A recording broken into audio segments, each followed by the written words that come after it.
અમદાવાદની seventh day school જેવી બીજી ઘટના સામે આવી છે।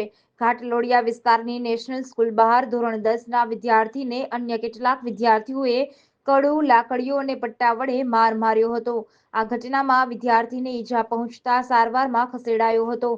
પોલીસના જણાવ્યા પ્રમાણે હુમલા પાછળ જૂનો ઝઘડો હોવાની માહિતી મળી રહી છે। ઘટનાની જાણ થતાં ઘાટલોડિયા પોલીસ ઘટના સ્થળે દોડી ગઈ હતી। વિદ્યાર્થીઓ વચ્ચે લાકડીઓ, પટ્ટા અને હાથમાં પહેરવાના કડા વડે મારામારી થઈ હતી। ઘટના નજીકમાં લાગેલા સીસીટીવી કેમેરામાં કેદ થઈ હતી, જેને લઈ પોલીસ દ્વારા તપાસ શરૂ કરી દેવામાં આવી છે।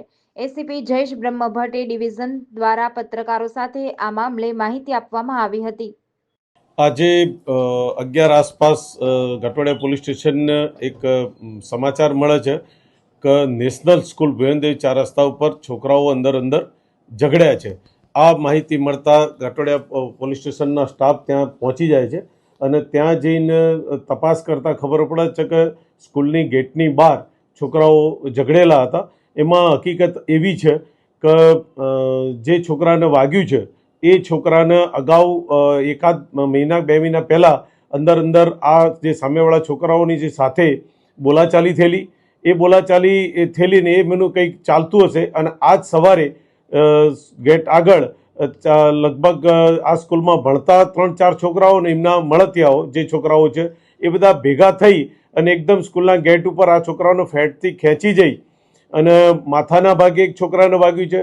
બીજો જે છોકરો છે એને આગળીના ભાગે ચપ્પુ પકડવા જતાં ઈજા થઈ છે અને ત્રીજા છોકરાને મૂઢમાર વાગ્યો છે અને પોલીસ આ પ્રકારની વારદાત બનતા, આ પ્રકારની ઘટના બનતા હરકતમાં આવી અને હાલ પોલીસ એની તપાસ ચલાવી રહેલ છે। 3 મહિના પહેલા સામાન્ય છોકરાઓ અંદર એકબીજાની ગમત કરતા હતા અને એકબીજાની અંદર ગમતમાં જ એકબીજાને દુઃખ થતા તેઓ ઝઘડી પડેલા, એ મુજબની બીના બનવા પામેલ હતી। કુલ 4 છોકરા છે એ ત્યાં સ્કૂલમાં જ ભણે છે અને એમના એક છોકરાના બીજા ભાઈ છે એ લોકો પણ એમનું ઉપરાળું લઈને આજ આવેલા અને આ છોકરાઓને માર માર્યો છે।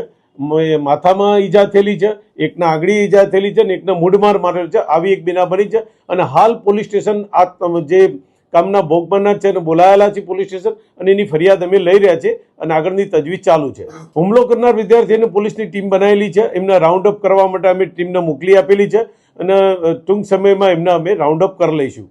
ટોટલ જે ભોગ બનનાર છે એનું કહેવું છે કે 8 થી 10 માણસો છોકરાઓ હતા, એમાં 4 છોકરાઓ તો સ્કૂલના હતા અને 2 છોકરાઓ આ છોકરાના ભાઈ હતા। એ મુજબની હકીકત જણાવતા હોય એનું વિગતવારની અમે અત્યારે ફરિયાદ લઈને એની કામગીરી ચાલુ છે। જે હકીકત પોલીસ પાસે છે એમાં ક્રોસ ફરિયાદ જેવું છે જ નહીં। આ જે ગેટ ઉપર બહાર બીજે જે છોકરાઓનું ગ્રુપ ઊભું હતું આ છોકરાઓને ફેટ પકડીને ખેંચી લઈ ગયા અને સીધા મારવા જ લાગે છે, એટલે એ મુજબની ફરિયાદ અમે લઈ રહ્યા છીએ। પણ જે હશે આ આવું નુકસાન ચલી જ ના લેવાય, અમે સખત જે કાયદાના દાયરામાં રહીને સખતમાં સખત પગલાં ભરવા જઈ રહ્યા છીએ। હુમલામાં જે ભોગ બનનાર છે એને કહેવું છે કે એમના સાથે પાઇપ હતી, લાકડી હતી ને ચપ્પુ હતું, આ મુજબનું છે।